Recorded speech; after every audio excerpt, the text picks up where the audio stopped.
All right, today we are talking about a true giant of the skies, the magnificent condor. These birds are absolute masters of flight, and we're about to dive into all the secrets that make them so incredible. But before we get into it, let's kick things off with a quick question for you. Any guesses on what the largest flying land bird in all of North America is? Go on, think big. I mean really big. If you were thinking of the California condor, you nailed it. It's the undisputed champion of the skies in North America. But believe it or not, it has an even bigger cousin, the Andean condor, which is one of the heaviest flying birds on the entire planet. So today, we're going to get to know both of these amazing animals. Okay, so here's our flight plan for this explainer. We'll start with just how massive these birds are. Then we'll look at the amazing toolkit of features they have. After that, we'll see why they're called nature's cleanup crew, get a peek into a condor's life, and wrap up with a really incredible comeback story. First up, let's talk about their incredible size. And really, it is so hard to put into words just how massive these birds are. They are truly, without a doubt, giants of the sky. So how do you tell these two giant cousins apart? Well, the Andean condor, which you'll find in the Andes Mountains, is the heavier of the two. It can weigh up to 33 pounds. The males are easy to spot because they have this really unique fleshy comb on their head. The California condor, on the other hand, lives in the western US and Mexico. It's a little bit longer and, like we said, holds that title for North America's largest land bird. And here's a really cool fact. Its head color can actually tell you how old it is. And check this out. The wingspan of an Andean condor can stretch to nearly 11 feet. I mean, just try to picture that for a second. That's wider than a lot of cars. It's one of the largest wingspans of any bird on Earth, which is what lets them just hang in the air and soar for hours. So how in the world does a bird that big even operate? Well, it comes equipped with this amazing toolkit of physical features, and every single one has a very specific job. Let's take a closer look. So we're going to break down some of a condor's most important tools, right? We're talking about that famous bald head, a super powerful beak, those gigantic wings, and their feet, which are surprisingly flat. So, what makes each of these so special? First up, that bald head. You know, it might look a little odd, but there's a really brilliant reason for it, and it all comes down to hygiene. See, when a condor is eating, a head full of feathers would just get messy. This way, the bare skin stays way cleaner. And then, when they soar up high, the sun's UV rays basically act like a natural sanitizer. It's a pretty genius design, if you ask me. And get this, that bare skin does more than just keep them clean. It talks. A condor can actually flush its skin with color, shifting from yellow all the way to a bright red, depending on how it's feeling. It's a very honest, very visible way of communicating its emotional state to other condors.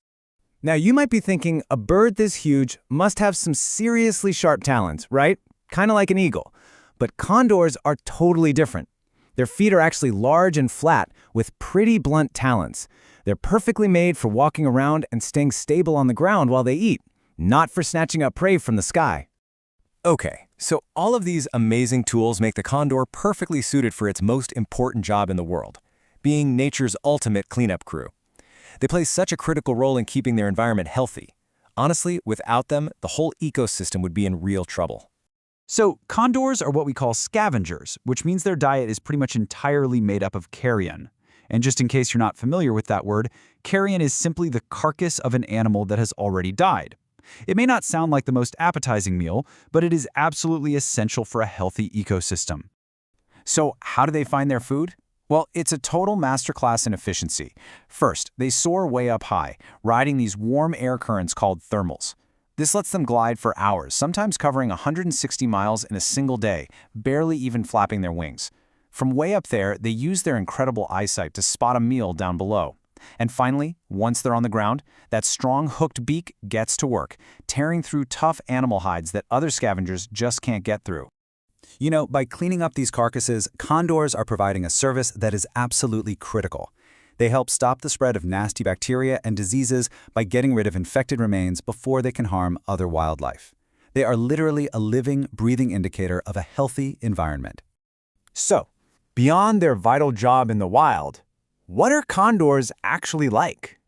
Well, it turns out they have these fascinating social lives.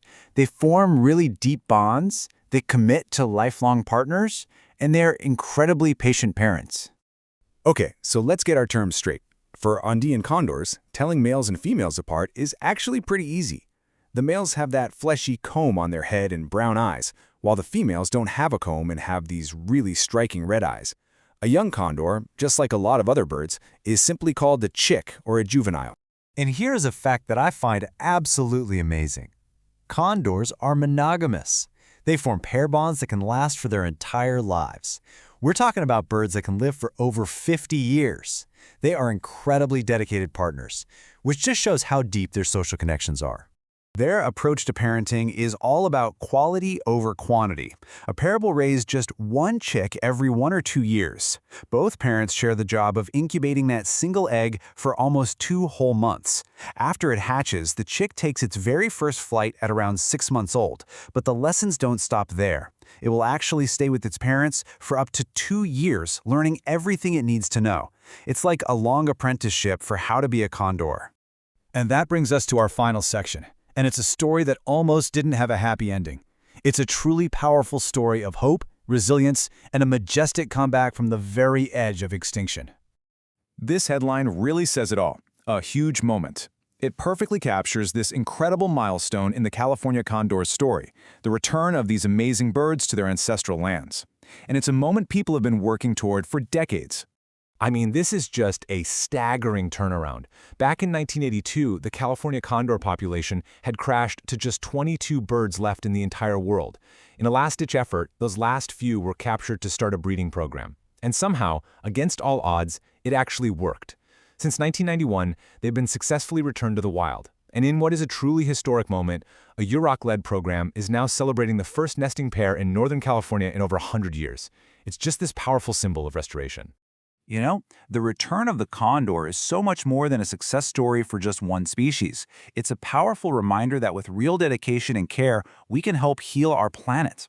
So, as these giants once again grace our skies, it kind of makes you think, right? What can we all learn from their incredible resilience?